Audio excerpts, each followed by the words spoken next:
del Club Nacional de Fútbol, pero además de toda su vida vinculada con Nacional, también sabemos que es un exitoso empresario, una persona que nos gusta siempre escuchar lo que tiene para decir. Ricardo, ¿cómo te va? Gabriel Regueira te saluda, bienvenido a Todo Fútbol. ¿Cómo estás, Ricardo? ¿Qué tal? ¿Cómo andan ustedes, muchachos? Muy bien. Lo primero que quiero preguntarles si es posible tener un poquito más de volumen. Bueno, a ver si allí... escucho bajo. A ver, está nuestro compañero Santi Pereira tratando de ajustar este tema. ¿Nos escucha mejor, Ricardo? Escucho mejor, sí, creo que sí, no sé. Pero bueno, si no escucho algo, les voy a pedir que repitan, que estoy un poco sordo también. Así que no es solamente problema de ustedes. Qué fenómeno. Estabas de descanso en estos días. No, estaba en la óptica, estaba cambiándome unos lentes y bueno, vine con mi mujer corriendo a casa porque tenía este compromiso y bueno, y estaba entrando en casa en este momento. Bien. Con mucho gusto estoy a la orden. Bueno, es un placer para nosotros charlar contigo. Yo decía cuando hoy anunciábamos la entrevista, ni que hablar que el hincha de Nacional le gusta mucho escucharte, pero también el hincha del fútbol y el público en general siempre tienen ganas de escuchar a Ricardo Alarcón. Ricardo, a ver, seguramente te han preguntado en los últimos tiempos, ¿cómo estás viviendo estos últimos años así sin estar en el fútbol, como un espectador, tal vez como un hombre también de consulta? ¿Cómo lo ves de afuera lo que vive nuestro fútbol uruguayo hoy por hoy? Bueno, lo miro como un hincha más, como un aficionado más. Han pasado muchos años desde que yo me fui de la presidencia de Nacional. Yo me fui en el 2012, estamos en el 24, así que hace 12 años que me fui. En 12 años han pasado muchas cosas, no nos damos cuenta, pero realmente los cambios tecnológicos han sido muy fuertes. En mi época las redes sociales estaban recién, yo te diría que iniciándose. Sí. Recuerdo que el Twitter, que estaba apareciendo en algunos colegas de ustedes, que me hablaban, no, porque el Twitter, yo decía, ¿qué miércoles es eso? Que no entendía. Y resulta que el Twitter ya cambió de nombre. Sí. Ya no se llama más Twitter. Así que en general te diría que los cambios tecnológicos han hecho que la vida cambie mucho, y por lo tanto es muy difícil hacer comparaciones. En materia del fútbol, te diría que yo miro el fútbol hoy y noto diferencias profundas. A pesar de que en mi época ya no era, como presidente, ya no era la misma época de cuando yo era un hincha de tribuna. Cuando yo era un hincha de tribuna, amábamos realmente a nuestros ídolos que pasaban defendiendo al club 5 o 6 años. Y cuando yo era presidente nacional, te diría que 4 o 5 jugadores cambiaban todos los años. Claro. Y se cambiaban los técnicos. Y ahora cambian cada 6 meses, pero no cada 6 meses 4 o 5 jugadores, sino que te cambian todo el cuadro. Sí. Entonces, desde que yo veo a Nacional hoy, y bueno, ahora me voy a tener que sentar para averiguar quiénes son los chicos que están defendiendo el club, en qué puesto juegan, cómo juegan, porque no los conozco. Está bien. Esa es la verdad, y ni que hablar del básquetbol, porque a mí también siempre me gustó el básquetbol. Y ahora resulta que en el básquetbol un mismo jugador participa en 2 o en 3 equipos en el mismo año, porque van cambiando de acuerdo a al campeonato que están jugando, y en el año se juegan 2 o 3 campeonatos. Y para un campeonato están en un cuadro y para otro campeonato están en otro. Entonces es difícil, sin ninguna duda, para gente como yo y de mi edad, acostumbrados a otro ritmo, adaptarse a lo que es el fútbol hoy. Por esto yo no hago una crítica de ninguna manera, porque mis nietos chicos nacen en esta época de tantos cambios, y bueno, y cada uno vive la época que le toca vivir.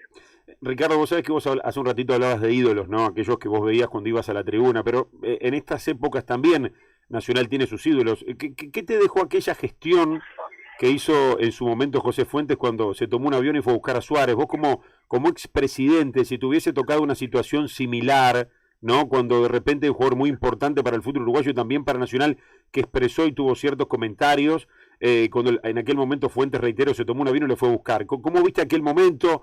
¿Vos como presidente hubieses hecho lo mismo? Digo, en estas épocas donde el hincha también está carente de ídolos, ¿no? Aquella necesidad de tenerlo acá rápidamente, que finalmente lo pudo conseguir Fuentes en aquel momento.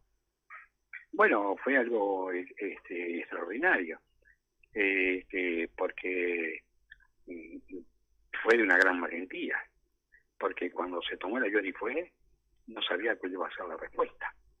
Y sin embargo, él se tomó el avión y fue y se la jugó. Y logró un objetivo increíble. Yo te iba a decir que yo no era presidente, pero era directivo en Nacional, y a mí me tocó participar en la venta de Luis Suárez. Sí. Y si tú recordás un poco, Luis Suárez, cuando jugaba en tercera división, era suplente de Martín Cauteruccio. Es cierto. Que ahora Martín Cauteruccio está batiendo récords de goles en Perú, sentí ayer. Cosa que me dejó muy contento, porque Martín, otro chico fantástico, ¿no? Un chico divino, como Luis Suárez, ¿no? Por supuesto. Y tampoco me puedo olvidar como la hinchada de Nacional silbaba a Luis cuando jugó sus primeros partidos en primera división, en el Parque Central, porque no le admitían que errara goles. Y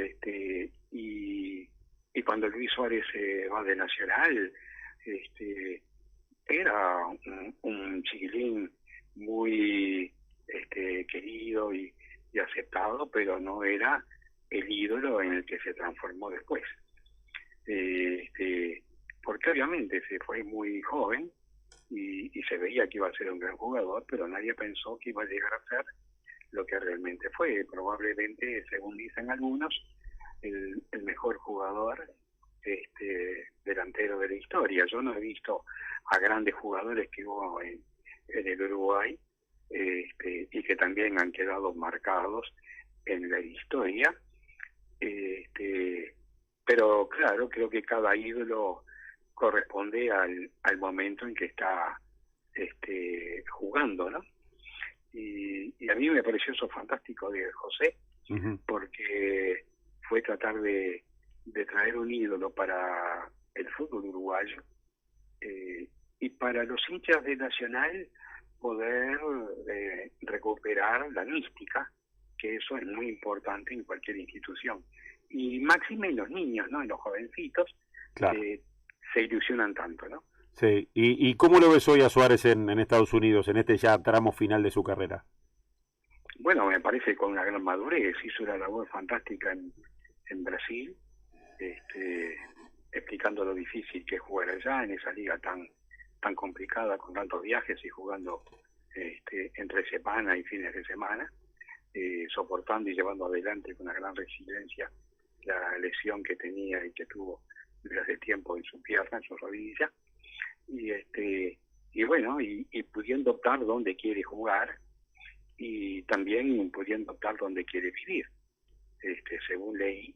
Y eso es muy importante, ¿no? Que es muy importante para cualquier ser humano trabajar en lo que a uno le gusta, estar feliz con el trabajo y estar feliz con su familia. Y creo que Luis Suárez ha logrado algo que es realmente fantástico, es un privilegio que no todo el mundo lo puede llevar adelante, que es estar trabajando y que su familia, y estar rodeado de su familia, y que su familia esté feliz y esté cómoda. Ese es otro gran drama que tienen los jugadores de fútbol, que están permanentemente viajando de país en país,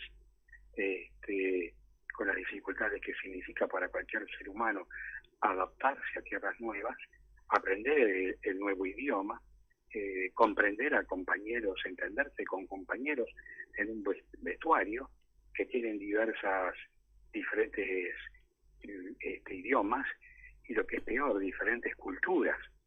Y también tratar de adaptarse a un técnico desconocido que también de pronto habla otro idioma diferente y que también tiene otra cultura y otro concepto de lo que es el fútbol.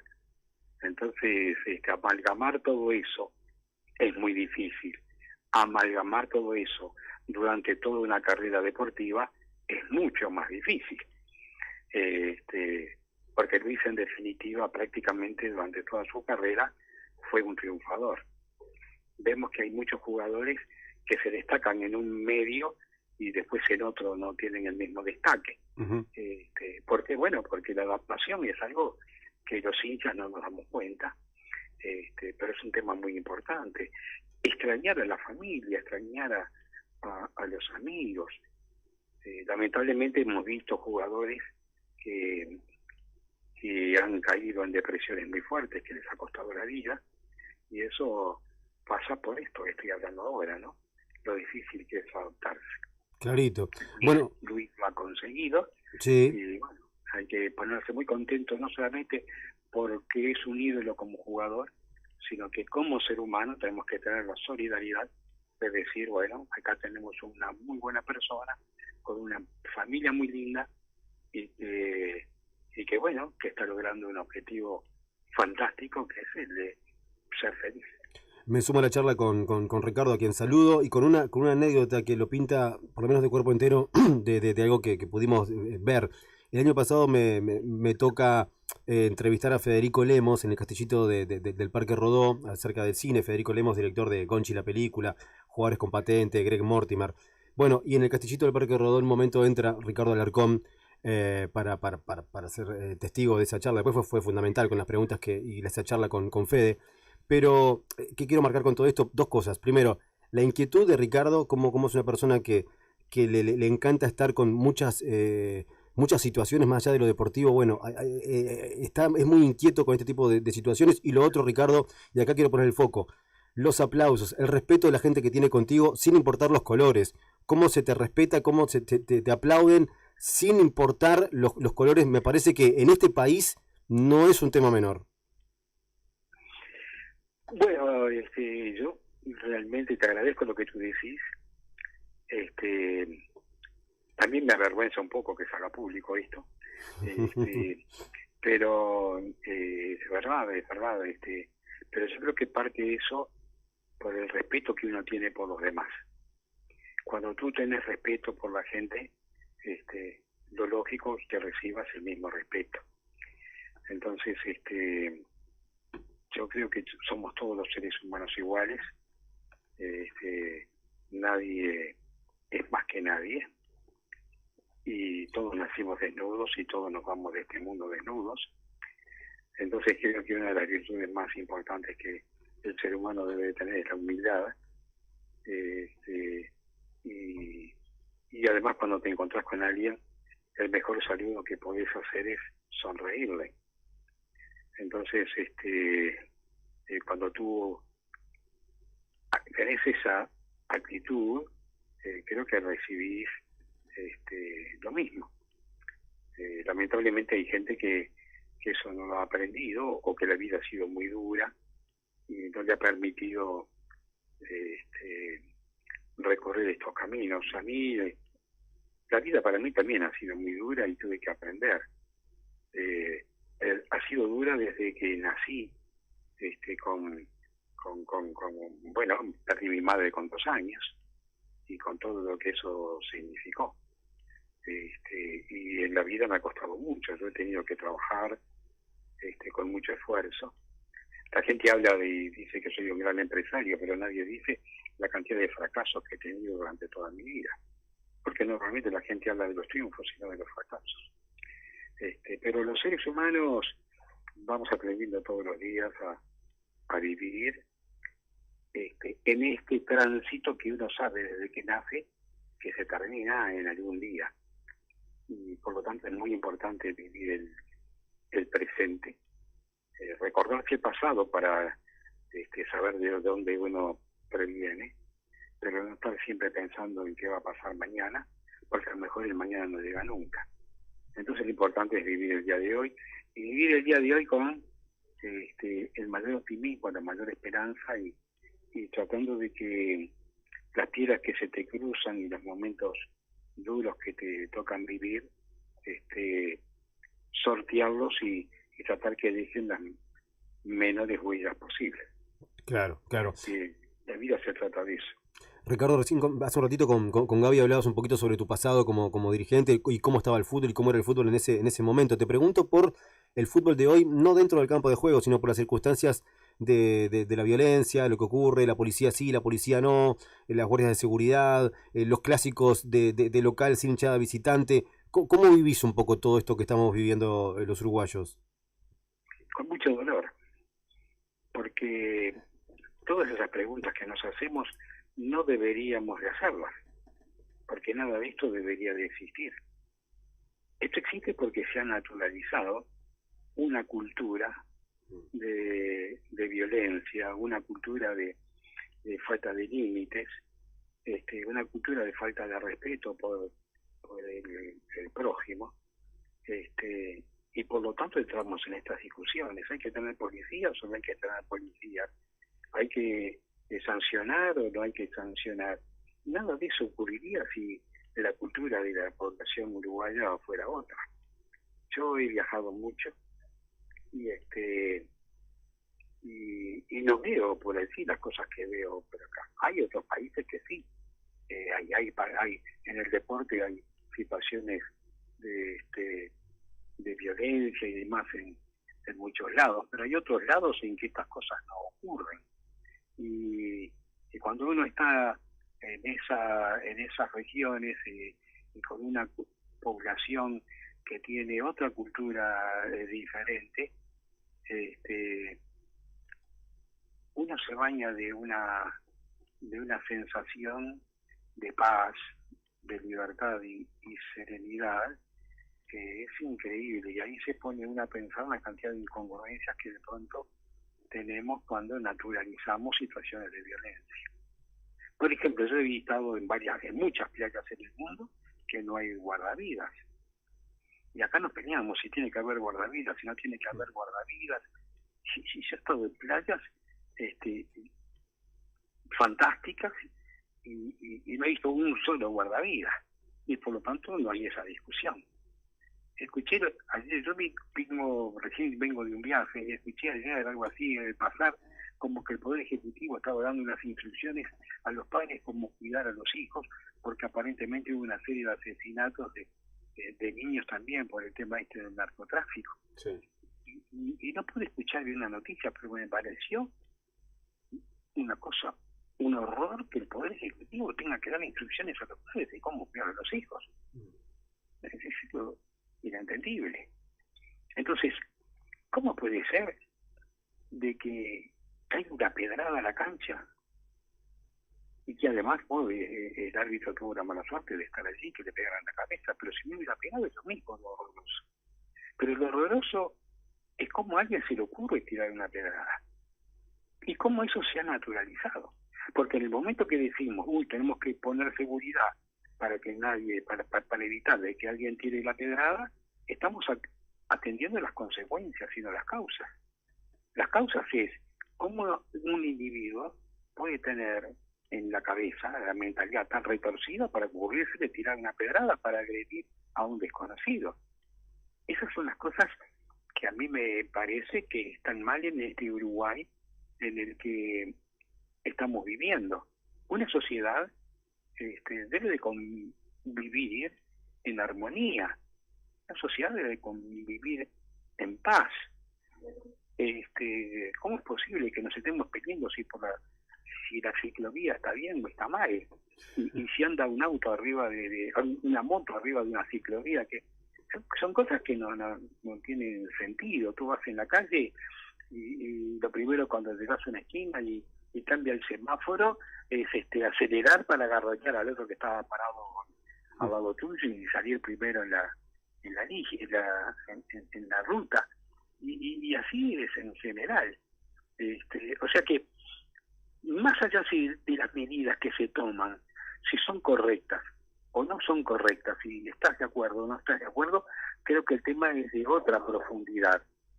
¿En qué mundo estamos viviendo? ¿Cómo podemos permitir maestras agredidas por padres en las escuelas? Sí. Bueno, si hay maestras agredidas por los padres de los chicos en las escuelas, ¿qué podemos pensar de que alguien haya tirado una pedrada en una cancha?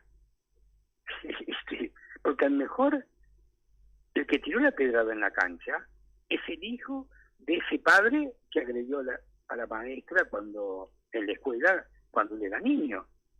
¿Soy claro en lo que estoy diciendo? Sí. Entonces, es un problema que va más allá de las actitudes circunstanciales que estás tomando ahora. ¿Tiene que estar la policía o no tiene que estar la policía en este lugar? No, la policía no debería de estar en ningún lado porque no deberían ocurrir esas cosas. Entonces, acá está fallando algo.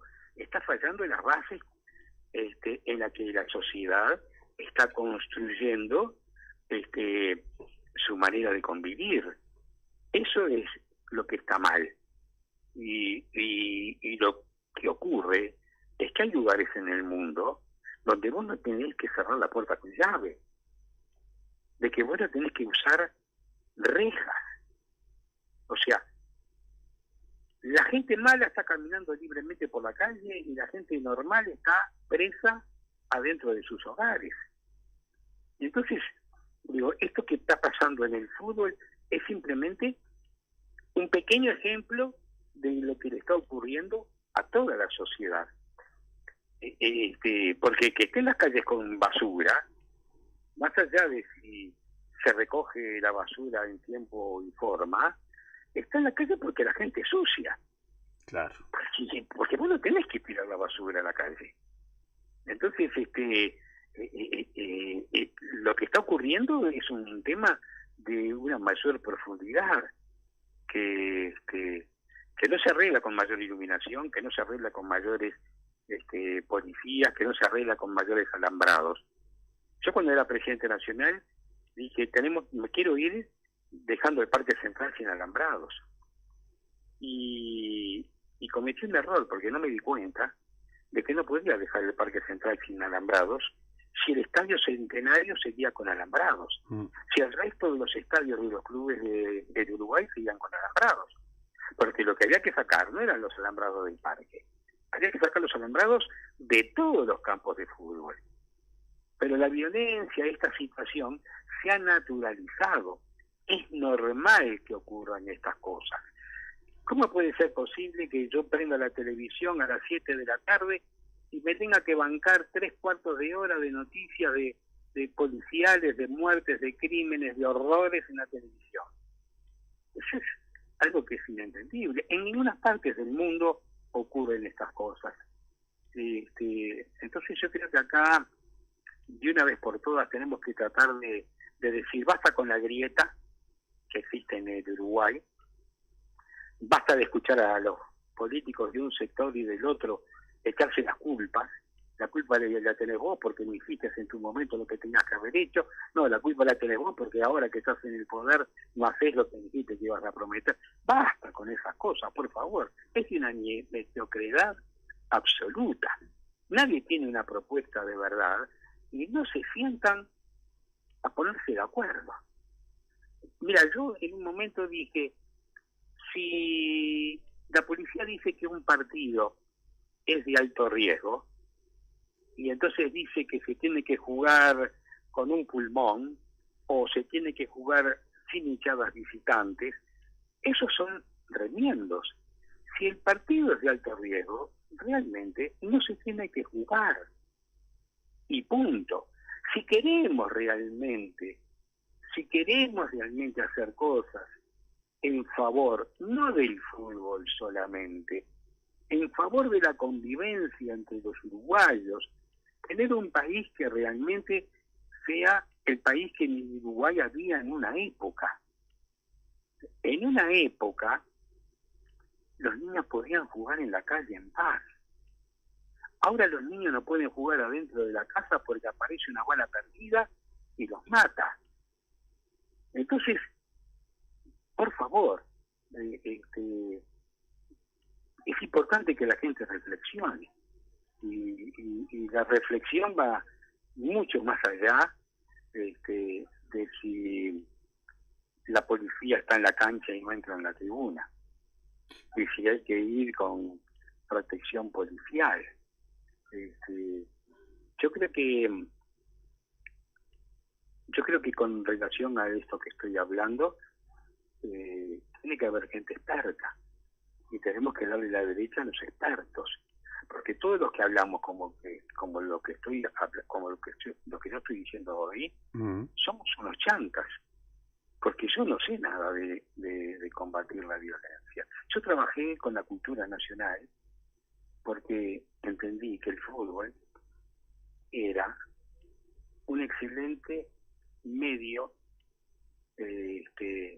para incorporar la cultura, valores positivos en los hogares, porque el fútbol entra gratis en todos los hogares. Entonces entendía que el fútbol tenía que asumir la bandera y ser el ejemplo, con profesionales serios, con profesionales que hablaran de valores positivos, porque los profesionales del fútbol son ídolos, y como son ídolos, los niños los admiran y los empiezan a escuchar con respeto. Ese era el objetivo de la cultura nacional. El objetivo de la cultura nacional no era un objetivo para el Club Nacional de Fútbol. Arrancó en el Club Nacional de Fútbol, porque yo no tenía forma de transmitir este sentimiento en general. Y empezamos de esa manera a hacer cosas. Entonces, cada vez que había un partido de fútbol, en nuestra cancha, en el parque, invitábamos a los dirigentes del equipo con el que íbamos a jugar a un encuentro de camaradería los jueves, porque nos encontrábamos el fin de semana en el Parque Central, y nos parecía importante recibirlos unos días antes, comer un asado e intercambiar las cosas para tener un buen relacionamiento. Y eso lo fuimos haciendo con los distintos equipos a través del año. Y al año siguiente tuvimos la alegría de que cuando jugábamos con ellos nos invitaran en reciprocidad. Y a nosotros nos pareció que había sido una medida fantástica, pero también habíamos cometido un error, porque cuando no jugaban con Nacional, sino que jugaban entre ellos, no había esas reuniones de camaradería antes. Uh-huh. Habían solamente reuniones de reciprocidad con Nacional, porque Nacional los había invitado cuando eran locatarios, cuando era Nacional locatario. ¿Soy claro con lo que digo? Sí, sí. Entonces, estas son las cosas que te desgastan, estas son las cosas que te entristecen. Y obviamente yo tengo 13 nietos de distintas edades. El mayor tiene 24 años, la más chiquita tiene 3 años. Y con esta playa de gurises que tengo, digo, ¿cuál es el futuro de estos niños? Uh-huh. Y creo que el fútbol, que está íntimamente metido en la sociedad uruguaya, en las venas, los uruguayos llevamos en las venas el fútbol metido, la pelota, la pasión y todo lo demás. Entendía que el fútbol era un medio impresionante para hacer cosas más allá que por el fútbol, por la sociedad. Bueno, ojalá nuevos directivos entiendan y lo puedan hacer. Ojo, si es que tengo razón con lo que estoy diciendo, ¿no? Porque vamos a empezar por la humildad que hablé primero. Yo no sé si lo que estoy diciendo es correcto y si estoy en lo cierto en esta forma de percibir la realidad. Ricardo, con respecto a directivos que vos decís, bueno, ojalá incorporen este tema de la cultura para llegarle a los niños que escuchan a los profesionales de fútbol, que son ídolos para ellos y los van a escuchar de otra manera que otras personas. ¿Crees que hoy por hoy sigue vigente la cultura nacional en el Club Nacional de Fútbol? Y también preguntarte qué opinas al respecto de la gestión hasta el momento de Alejandro Balbi como presidente de Nacional. El tema de la cultura nacional sigue vigente en los hinchas de fútbol que piensan así. Los que piensan así, para ellos fue muy fácil interpretar lo que decíamos nosotros, porque la cultura nacional nunca la definimos. Cada ser humano la autodefinió.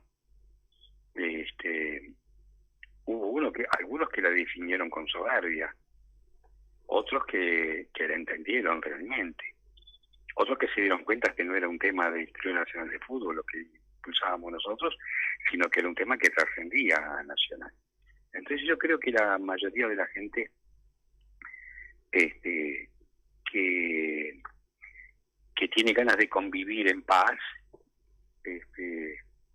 está vigente, porque el hecho de querer vivir en paz no nació porque hubiéramos sacado la cultura nacional. Eso está en la condición humana. Entonces el haber hablado de la cultura nacional fue simplemente reafirmar esos conceptos que toda la gente lo tiene adentro, pero que no se había verbalizado. Y nosotros lo verbalizamos con esa denominación, digamos, de comunicación que fue llamado cultura nacional.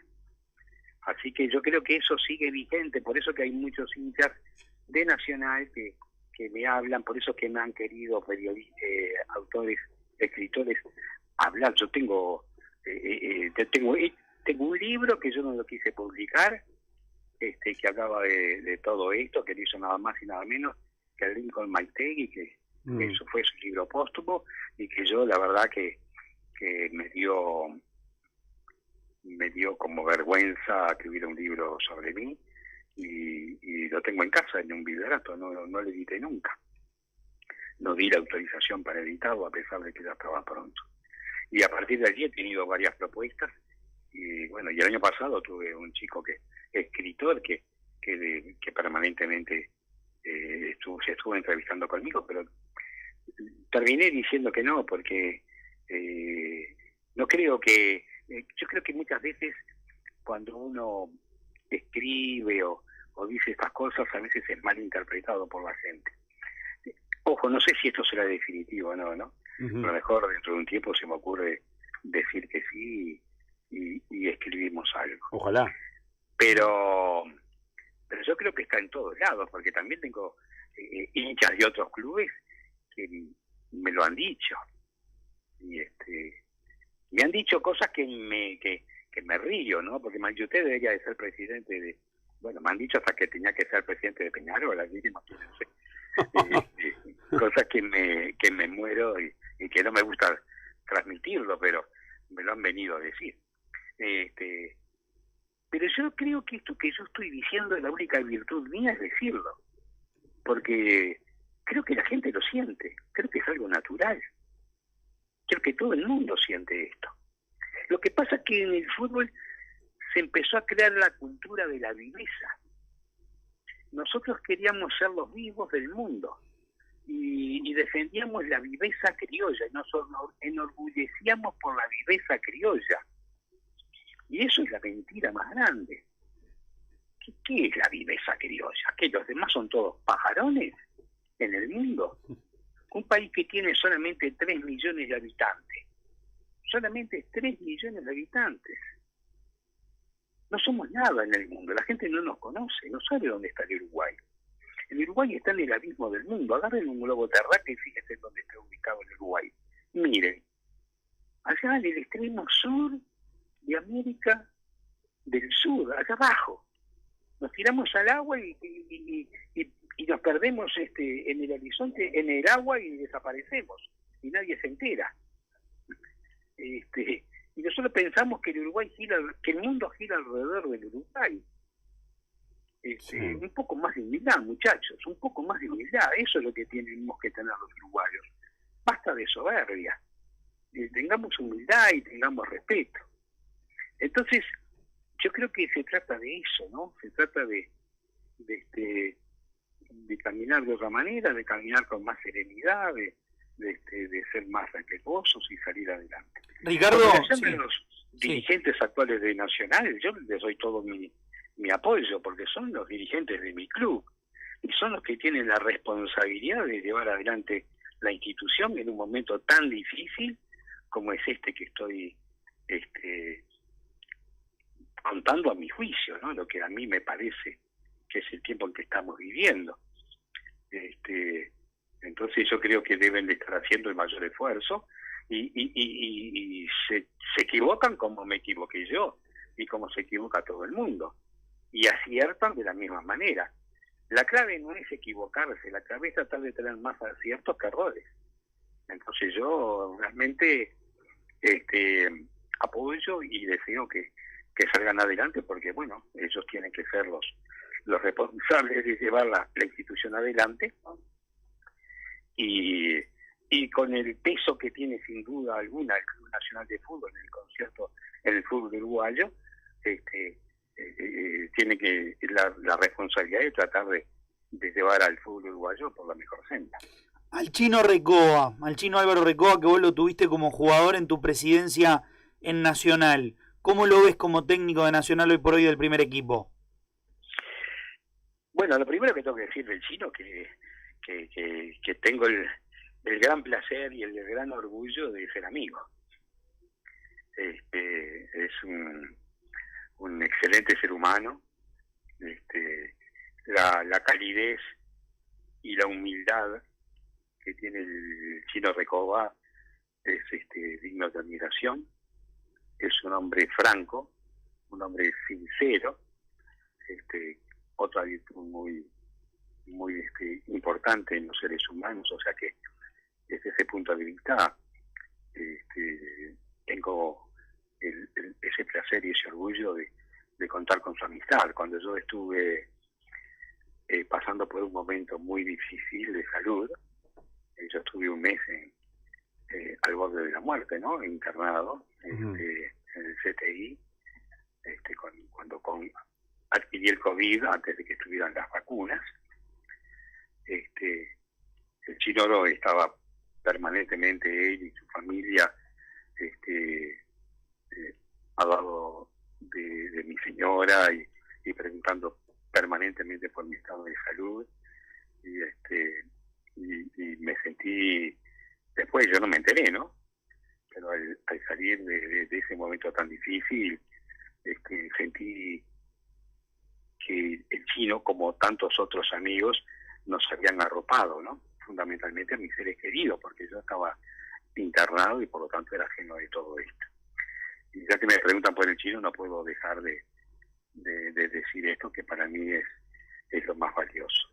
Con relación al chino como técnico, bueno, a ver, el chino fue de los jugadores más grandes que hubo, y por lo tanto sí fue de los mejores y más grandes jugadores que hubo. Pucha, sí, de fútbol debe de saber, ¿no? Uh-huh. Después, como técnico, está haciendo sus primeras armas. Y si está haciendo sus primeras armas, es lo mismo que dije de los dirigentes y de cualquier ser humano. Tiene aciertos y tiene errores. Escuché unas declaraciones, estaba en el exterior y leí por internet unas declaraciones de él que decía algo así como que estoy aprendiendo. Sí. Y ahí se dan cuenta ustedes la clase de persona que es el chino, ¿no? Siendo el técnico del Club Nacional de Fútbol, decir, estoy aprendiendo. Eso lo define como ser humano, y sin ninguna duda yo creo que va a ser un gran técnico. Y ahora tuvo que armar un equipo nuevo, creo, ¿no? Porque yo veo la alineación de Nacional y reconozco a Mauricio Pereira, sí. Reconozco a Mejía, a Manota Mejía, reconozco a nuestro zaguero, nuestro capitán, ¿cómo es Diego Polenta. A Diego Polenta, otro chico fantástico, y no sé si reconozco alguno más, no me acuerdo ahora. Armar un equipo con jugadores que recién se conocen, que tienen que convivir en el vestuario, que tienen que entender la idea, que tienen que adaptarse al país, que tienen que extrañan a sus familias, y que los estados de ánimo no son similares. Todo eso es realmente una tarea titánica. Yo recuerdo cuando era presidente, le pregunté a un gran dirigente que tenía como secretario, en el club, y gran amigo también, Daniel Barreiro, y le dije, ¿podrías tú decirme cuál es el perfil de un técnico? ¿Cómo puedo, si tuviéramos que definir cuáles serían las cualidades que debería de tener un técnico de fútbol? Y me dijo, las cualidades de un técnico de fútbol es ser un buen padre de familia. Uh-huh. Algo que no tiene nada que ver con... Yo pensé que me iba a decir que tenía que tener conocimientos tácticos, con conocimientos técnicos. No, tener las cualidades de un gran padre de familia. Y sí, yo después lo entendí. Porque el fútbol no es un deporte individual, el fútbol es un deporte de equipo. Y por lo tanto, vos tenés que armar ese cuadro y que ese cuadro tenga su mística, y que ese cuadro tenga la capacidad de compartir las alegrías y las tristezas. Y me acuerdo que me dijo algo que me pareció impresionante. Cuando un jugador hace un gol, fíjate si saltan los suplentes y se va a abrazar con los suplentes. Porque eso quiere decir que todos están viviendo la alegría de ese gol y de ese triunfo. Ese es un equipo que está funcionando. Cuando hace un gol y los que están en el banco suplente no participan mucho, bueno, ahí algo debe estar pasando. Sí. Recuerdo que cuando resolvimos por Marcelo Gallardo traerlo como técnico, una de las primeras cosas que nos ocurrió fue recordar cómo Marcelo había sido despedido en la cancha, en el estadio, cuando salimos campeones, uh-huh, porque él dejaba el fútbol. Todos sus compañeros vinieron y lo abrazaron y después lo alzaron en andas y lo tiraban para arriba.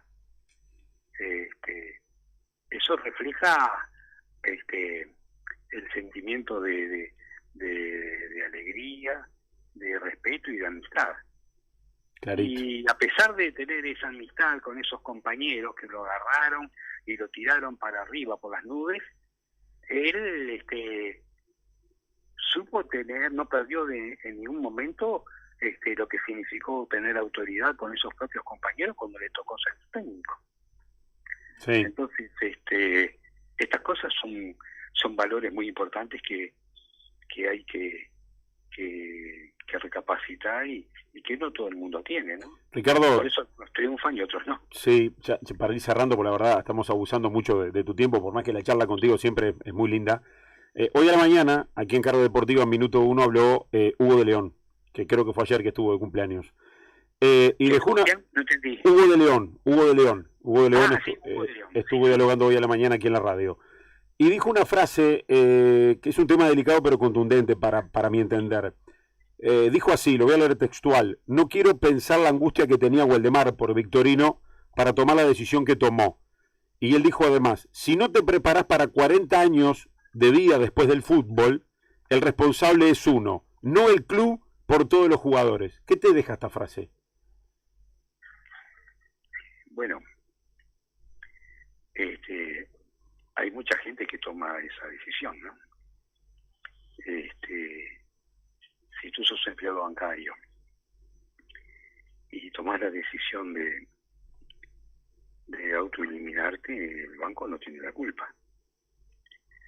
Si trabajas en un taxi y te ocurre lo mismo, los taxistas no tienen la culpa. Por supuesto, lo que pasa es que a veces lo que ocurre con los jugadores de fútbol es que, yo voy a poner este ejemplo, ese bancario cuando era chico jugaba al fútbol, uh-huh, pero después dio examen, entró en un banco, tuvo que aprender a escribir a máquina, tuvo que aprender matemáticas, tuvo que aprender contabilidad, tuvo que aprender muchas cosas, empezó a trabajar en el banco y trabajaba en el banco, y tuvo que ir adquiriendo conocimientos nuevos. El taxista, cuando era chico, también jugaba al fútbol, pero un buen día tuvo que sacar la libreta de conducir, tuvo que hacer el examen médico. tuvo que saber que en el semáforo rojo tenía que parar, que tenía que sacar la mano cuando quería doblar para un lado, para poner el señalero, cómo tenía que atender a los pasajeros, fue atendiendo cosas nuevas. Todos jugaron al fútbol cuando eran chicos, pero hicieron otras cosas. Sí. El jugador de fútbol es un privilegiado en algún aspecto y por otro lado tiene un karma terrible. Privilegiado porque también de chico, igual que el bancario y el taxista, jugaron al fútbol. Pero después siguió jugando al fútbol cuando era adolescente. Y después siguió jugando al fútbol cuando era grande. Y después siguió jugando al fútbol hasta que se retiró. Pero nunca entendió, porque nunca tuvo la oportunidad, porque esa materia no la pudo cursar en la vida, ¿ah? de que hay otras cosas más allá del fútbol. Entonces, cuando el fútbol se te acaba, hay algunas personas que no saben enfrentar esa crisis. Y si no tienen la capacidad de enfrentar esa crisis, entran en una depresión muy fuerte. Y eso es otro tema que angustia en el deporte, que es la preparación del deportista, que es muy importante, o más importante, lo he dicho 1000 veces, más importante que dominar la pelota que tenés en los pies, dominar la pelota que tenés arriba de los hombros, que es la cabeza.